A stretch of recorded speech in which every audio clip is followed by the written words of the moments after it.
Karakteristik bahan green material.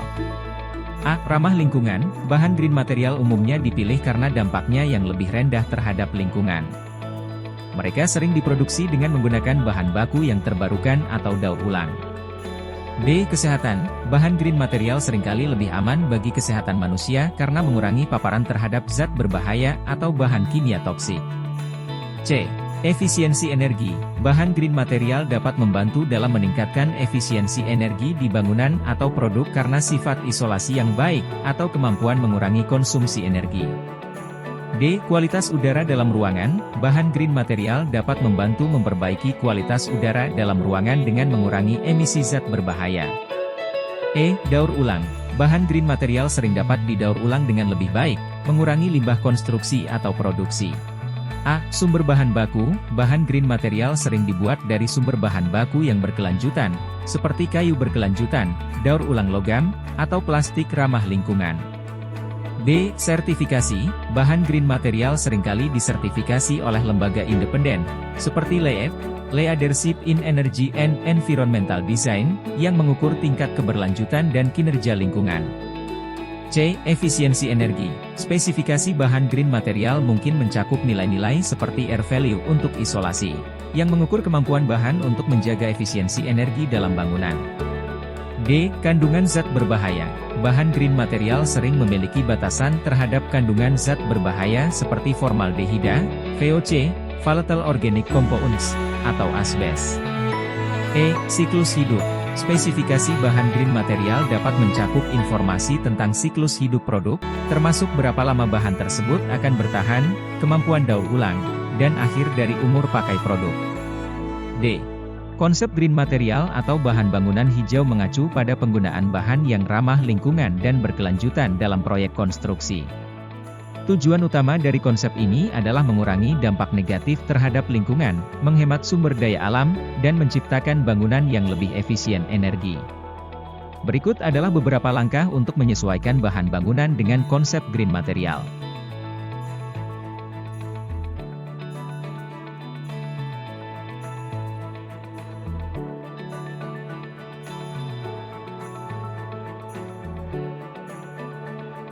Bahan bangunan berkelanjutan, atau yang sering disebut sebagai green material, adalah bahan-bahan yang dipilih dan digunakan dalam proyek konstruksi dengan tujuan untuk mengurangi dampak lingkungan dan meningkatkan efisiensi sumber daya. Berikut adalah beberapa poin analisa bahan bangunan green material. Sumber bahan baku. Evaluasi sumber bahan baku yang digunakan dalam bahan bangunan. Efisiensi energi. Periksa apakah bahan tersebut memiliki sifat-sifat yang dapat membantu mengurangi penggunaan energi. Daftar karbon, tinjau jejak karbon bahan tersebut. Daya tahan, pertimbangkan masa pakai bahan. Daur ulang dan penggunaan ulang, kualitas udara dalam ruangan, penggunaan air, biaya dan ketersediaan, panjang melalui efisiensi energi dan daya tahan, sertifikasi. Beberapa bahan bangunan memiliki sertifikasi tertentu, seperti LEED, Leadership in Energy and Environmental Design, keamanan dan kesehatan. Pastikan bahan tersebut tidak mengandung bahan berbahaya yang dapat membahayakan kesehatan manusia atau lingkungan. Daur ulang dan penggunaan ulang. Bangunan berbahan baku hijau atau green material adalah sebuah konsep arsitektur yang bertujuan untuk mengurangi dampak lingkungan dari konstruksi dan penggunaan bangunan. Ini melibatkan penggunaan bahan-bahan yang ramah lingkungan, berkelanjutan, dan hemat energi. Di bawah ini, saya akan membahas beberapa aspek penting dari bangunan berbahan baku hijau. Pemilihan material ramah lingkungan. A. Bambu. Bambu adalah bahan bangunan paling populer yang ramah lingkungan karena pertumbuhannya cepat dan memiliki kekuatan yang cukup. B. Kayu sertifikat FSC. Kayu yang diperoleh dari hutan yang dikelola secara berkelanjutan. D. Bahan daur ulang. Menggunakan bahan-bahan yang didaur ulang seperti kaca daur ulang, logam, dan plastik daur ulang. E. Material yang tahan lama. Menggunakan bahan-bahan seperti baja tahan karat. A. Isolasi yang baik. Menggunakan isolasi yang baik pada dinding, atap, dan lantai untuk mengurangi kehilangan energi termal. B. Desain yang mengoptimalkan pencahayaan alami. Mengoptimalkan desain bangunan untuk memaksimalkan pencahayaan alami. C. Pengelolaan air dan energi. Menggunakan peralatan dan sistem yang hemat air seperti toilet dual flush dan kran dengan aliran air rendah. D. Monitoring dan evaluasi. pemantauan dan evaluasi kinerja bangunan dalam hal efisiensi energi dan sertifikasi. Bahan bangunan merujuk pada material atau komponen yang digunakan dalam konstruksi bangunan, baik itu rumah tinggal, gedung komersial, atau proyek konstruksi lainnya.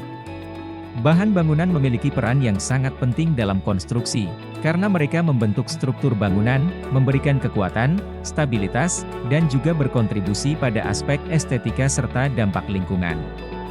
Contoh bahan bangunan berbasis green material pada konstruksi bawah, tengah, dan atas. 1. Konstruksi bawah, beton ramah lingkungan, green concrete beton yang dibuat dengan mencampur bahan tambahan seperti terak tanah liat dan abu terbang untuk mengurangi penggunaan semen, yang memiliki dampak besar terhadap emisi karbon. Dinding bawah tanah hijau, green underground walls penggunaan dinding ramah lingkungan yang dapat mencegah infiltrasi air tanah dan mencegah pencemaran lingkungan. 2. Konstruksi tengah, penggunaan kayu berkelanjutan, sustainable wood kayu yang diperoleh dari hutan yang dikelola secara berkelanjutan atau kayu daur ulang, yang mengurangi tekanan terhadap hutan, bahan insulasi ramah lingkungan, eco-friendly insulation insulasi yang terbuat dari bahan seperti serat daur ulang atau busa berbasis tanaman, yang membantu mengurangi konsumsi energi untuk pemanasan atau pendinginan. Identifikasi bahaya harus memperhatikan faktor berikut, biologi seperti jamur, virus, bakteri, mikroorganisme, tanaman, binatang, kimia seperti gas, cairan beracun, fisik, mekanik seperti infrastruktur mesin, alat perlengkapan, biomekanik seperti postur kerja, psikis, sosial seperti lingkungan sosial kerja, dampak lingkungan seperti tanah, air, udara.